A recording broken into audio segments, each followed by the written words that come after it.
Andy, a massive second half here from your side this afternoon, and a 3-0 victory. Really tough place to come. You must be delighted. Yeah, made up with the lads. I have to say, they're a good team, aren't they? Let's be honest. They kept the ball. They try to get you ill-disciplined and try to pull your shape around. But we stuck to our game plan, and we knew, you know, in fairness, we knew that they conceded most of their goals in the last 30 minutes. So we knew we had to just keep it tight, and also they've had a tough schedule of games. So it was inevitable that they was going to have some sort of fatigue creeping in. But we had to keep our concentration and our shape and discipline, and we did that. And then we created the moments. Harry Foster done what Harry Foster needs to do all the time. Gets to the byline, puts across it. It's a simple job as a wide man sometimes, and I think it can sometimes be overcomplicated. And he done brilliant, Harry, today, so we need to mention him.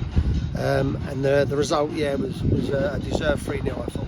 It's massive as well against a side that was second in the form table, have lost since the 4th of March, and we're in the best form other than Wrexham in the league. Yeah, I mean, look, I don't want to take anything away from our result, but you know, they've had a tough few weeks travelling, and we know what that's like. It's hard. I don't think anyone should ever underestimate that. We've done it up here. They do it every game, so it's tough for them. But we took care of our business, and that's what we've got to keep doing. We nullified them. We stayed patient. We didn't get pulled out of our holes, which they're really good at doing, and we limited them to, I think, one chance. So that's not bad against that team. But really good result. I mean, at this stage, it's just about results. But I thought the performance was very good as well. It was a bit closer in the first half than the second half, which wasn't close at all. What was that message at half time? Well, the message was simple at half time. Chesterfield losing 2-0 to Eastleigh. Bournemouth are winning, so you've got to win. No easier team talk than that. We ain't got any more chances, so we've got to make sure we win. And I think that was, as simple as it gets. There's a few other words in there, what we need to do, tactical and technical sort of stuff.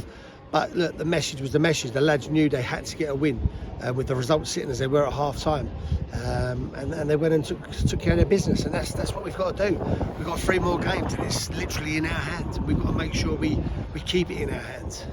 You said you wanted Ryan Stokes to add goals to his game, and he's done just that. Yeah, great for Ryan. He's a fabulous player, isn't he? Look, we love Ryan. He's been a brilliant addition to us.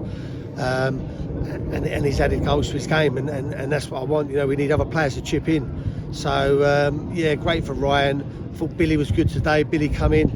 I must mention, there's players been left out. Deji got left out today because I wanted to do something slightly different with the shape, or actually the personnel. And I knew Deji would play a part. He come on, and he was on the high press on the front foot, so we got a goal from that as well. So the professionalism of the group is brilliant. No one's getting the ump when they're left out. No one's sort of like moaning. They all know it's for the right reason, and we've got to keep pushing, and there'll be changes again on Tuesday for sure. The first and third goal, both brilliant finishes, but very different. One capitalising on an error, and the other a brilliant free-flowing move. Yeah, I mean, you say capitalise on an error, but they're the traps we set. We know they like play football. We know they're going to keep the ball at times, and we just got to make sure that we're ready to have a trigger, and that's what we did really well. So that I was pleased with that, because that's something we've worked at, looked at them, and it's something we're good at. I was really chuffed, and both goals were really good. I thought all round, you can tell I'm buzzing and delighted that we've got the win and we've got the 3 goals, because let's be honest, it could come down to goal difference, so that's a good 3 goals as well. Looking ahead to Tuesday, it feels similar to today in the sense that long trip up north to a side in good form, really. Yeah, I mean, I don't know what their result is, but they'll be in good form. But look, you can't lose sight of these 2 teams, this team and Halifax. They're going to have one eye on Wembley. We've been there, we've lived it, so we know. No one wants to get injured, no one wants to nick a hamstring, no one wants to miss out on that Wembley final. So as much as the opposition manager is going to be wanting their team to give everything, I tried it last year, but you just know psychologically it's the biggest day in some of these players' careers, and why wouldn't they want to risk themselves? So Halifax will be mindful of that. They're coming up against a powerful, strong, aggressive Bromley team. They'll be nervous of playing us, the players. I would have hazarded a guess of not missing out on a Wembley game, because we had it. But it's going to be a tough game. There's no easy games. We ain't got one easy game all the way in, so I think that suits us. Over 10% of the crowd today were Bromley fans, 114 of them. That is a phenomenal following for such a long trip. Amazing. We say every week, amazing. I mean, it looks like a little hardcore group are coming as well. I think the older group of the hardcore I call them the ultras. They look like they've shown them the way, so they're coming down singing it. Brilliant. I mean, what an effort. 114. Yeah. So that's just phenomenal.